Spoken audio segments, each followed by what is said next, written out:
that she accepts the cultural leave proposition.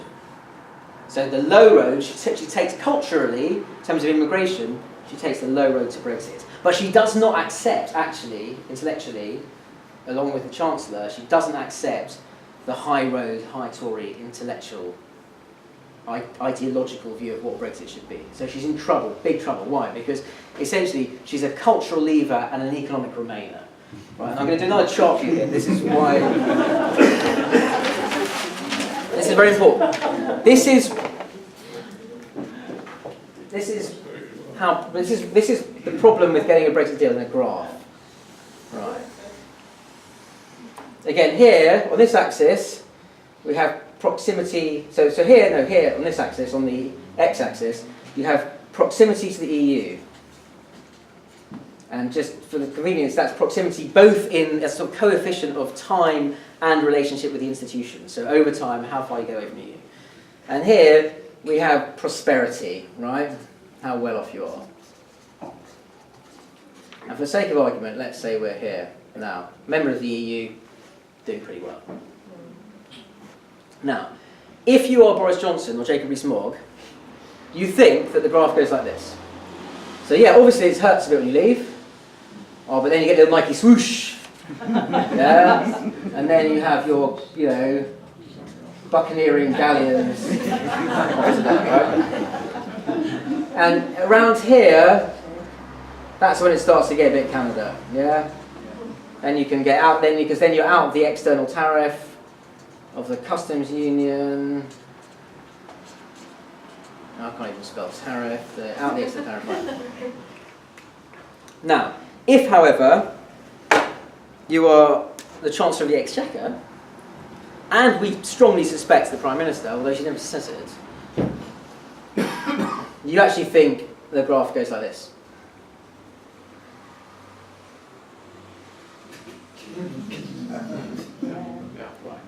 That's it. Now, here's the interesting thing, though. So why not just stay here?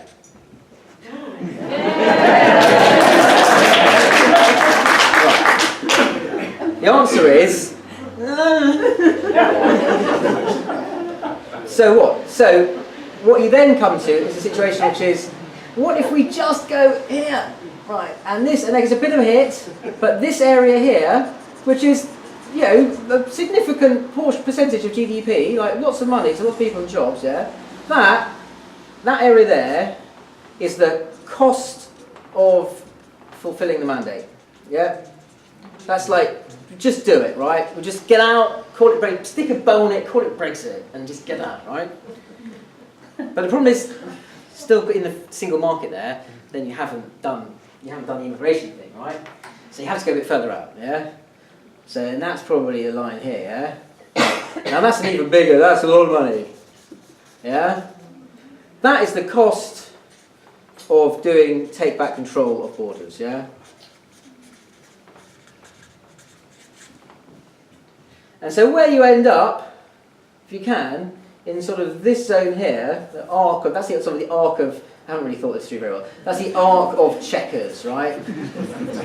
And the problem is, anyone who can see that that's a crap deal, and anyone who believes in that can see that that's a crap deal. Right? So that's where, and now here we are. Right? So it brought us up to date. Now,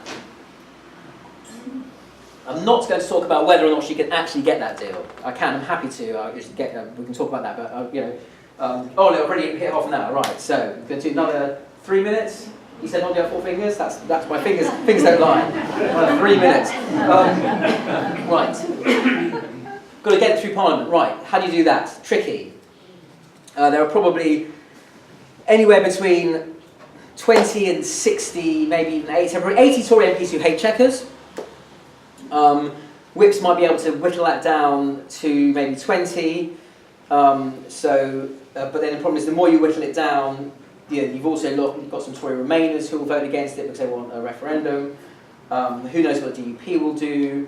You only need 7 Tory. If all the DUP vote with May, still only need 7 Tory rebels to defeat the government. So you are relying on Labour MPs. Right. Last chart, and then I'll just jump to my conclusion. But this is my favourite chart, so I'm not going to do this one. Right. Now, it is wrong to think that the Labour Party, that the issue is somehow Corbyn's Brexit, the sort of moderates aren't, or there's the Labour Party's position on membership of the European Union really does not map very comfortably at all onto the civil wars that have been going on in the Labour Party in the last 2 years. They are often expressed through those channels, but they do not map. And I think it makes much to help understand what happens to the Labour Party here. The situation. Right. Now, this is the column of Remain. Oh, I can't even spell Remain. Column of Remain. And this is the row of pro-JC. And this is the row of anti-JC.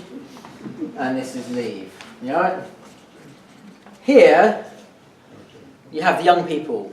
Momentum, they go to Glastonbury, oh, Jeremy Corbyn. Yeah, right, so here you have Glastonbury. Right, and Momentum, there's Momentum. Here, they love Jeremy. These people, here you have proper, basically continuity Blairites. People are the old Liberal, New Labour people, believe in the single market, moderate and the economics of it all. They secretly, or even not so secretly, but you have to keep it secret these days, they still quite like Tony. Right. And they're also very, very Remain. Now here, you have people who also they're not very pro-JC, they're quite anti-JC. They're Labour MPs, but they're sitting in constituencies where a lot of people voted Leave. They've always had a bit of a thing about the migration issue, and they're very much on the kind of, if you go back to the other chart, we just got to do it. If we just move on, get it done, get it done with a single market, get out nonsense, just, again, stick a bow on it, call it Brexit, can we move on please, and we'll take the hit. Right, and they represent, they're not all, but often sort of traditional working class Labour areas, northern seats, of which probably the classic one is Stoke, so let's just call that Stoke. And here you have the old Benite ideologues, that generation, many of whom are represented in the leader's office, close advisors of Jeremy Corbyn, people like Andrew Murray, my former colleague Seamus Mill, I'd probably put in that category. And they accept, but believe in what's called the Lexit argument. That they still think you basically don't want to be a member of the European Union because it stops you from nationalising, or makes it harder to nationalise things, and ultimately, if you want to go kind of full Cuba, it would stop you from doing that. So let's just, for the sake of argument, that's a bit harsh again. A bit harsh. I have to remove that from the video. Right. So where's Jeremy in all this? Well, obviously he cares a lot about these people. Doesn't really care about these people, but he finds these people quite useful as a foil to those people, so that he can keep these people happy. Right? Well, you would, wouldn't you? I've thought about it. I've argued this through with pro-Jeremy people who love the EU, and I'm baffled by the fact that you can be really pro-EU and really pro-Corbyn. But people, they make the case very strongly, and it's very interesting to talk to them about it. Maybe there are some in this room. It's a very interesting case. I think that the ultimate argument, the thing that I've most come down to is that he actually doesn't really care. It's the briskest explanation that covers it all, right? He's someone who's worked with him a long time said this to me once. He's never been that interested in the European Union. He's always been much more interested in Latin American trade unions than the European Union. This is just a fact of Jeremy Corbyn. And if he thought that he was going to lose these people, he tilts that way, yeah? But if he thinks that he can get away with that, which is probably where intellectually his heart is more, and keep these people, then sod those people, yeah? And certainly everyone else, that's a sort of different issue. So, probably, if you can get to Brexit, but none of the blame for Brexit, I think that's probably ultimately what the Corbyn strategic gambit in this is, but he is biddable largely because of these people who have formed a bit of a tactical alliance with these people to get, that's the kind of people's vote alliance. Let's write that. So that's a PV bridge there. Now, so I'm just going to finish now because let's run out of time, not because I've elegantly brought this to a nice conclusion. And because there's questions, all this stuff that I haven't covered, if you don't have questions. I just wanted to finish with a quote. I mean, I had a whole other rigmarole, but it's getting late. In terms of actually what we do now, what happens, you can follow the Rees-Mogg-Johnson logic, and there is a kind of logic to it. I think I would just discount that. Let's go back to, this. Yeah, this is, I don't buy any of that, really. So let's not, in terms of going back to this one, that side of the graph is not a good idea in my view. So the interesting one is the gap here, yeah? Between can you reverse it, or do you just accept that reversing it is too painful and too hard, and you just try and hold as close as you can and accept that. Now I think, with all due respect to people who are campaigning for a people's vote with whom I have a large amount of agreement and who I essentially support in many respects, and I think I probably do support, but I do have a lot of sympathy with the view that says it's really hard and you might lose, and the difficulty in turning round to all those people who I described before, who were angry and frustrated and thought this is their one chance to really express something. This was all, you hear what Labour MPs say about what they were being told on the doorstep when they said to people saying, you haven't been around for 30 years, none of you people cared, you think I'm stupid, you think I'm a racist, you've never listened to me, you've never listened to my concerns. Now you've put a button on the table, you're saying, if I press that button, everything will change, and you bastards will have to, for once, you'll have to do what I say, and you'll have to listen, and everything will change, and politics will not be like it was before. That's the button you're showing me, and now you're telling me to not press the button. That's what they did. And when you're doing the people's vote, you have to think very hard. What are you saying to those people when you take their button away from them? What are you putting in its place? And if I had a clearer answer to that, I'd be much more enthusiastic in my support for the proposition of another referendum. I think there is a very good argument, a counter-argument, which I'll happily put in the Q&A, which is why I think, just for the sake of honesty, it's just a bad idea, and the politics of saying we're going to do something that we think is a bad idea because we're afraid to take on liars is such a bad political proposition that I can't, how can you say that with any enthusiasm? Now, so my final thoughts, because I've run way over.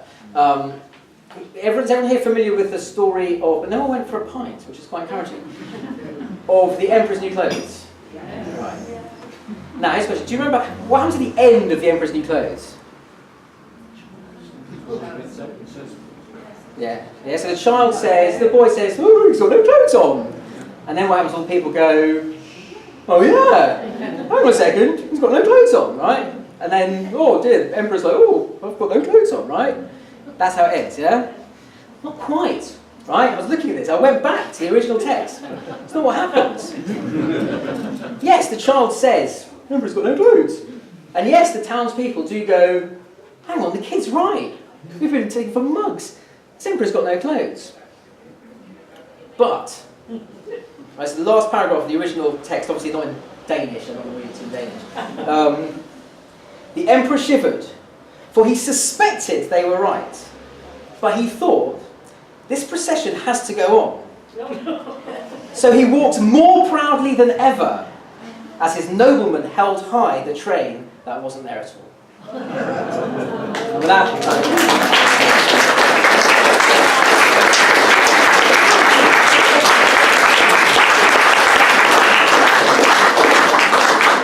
I said 35 to 40, that was 40. That's fine, that's fine. Apart from the bit that I missed out.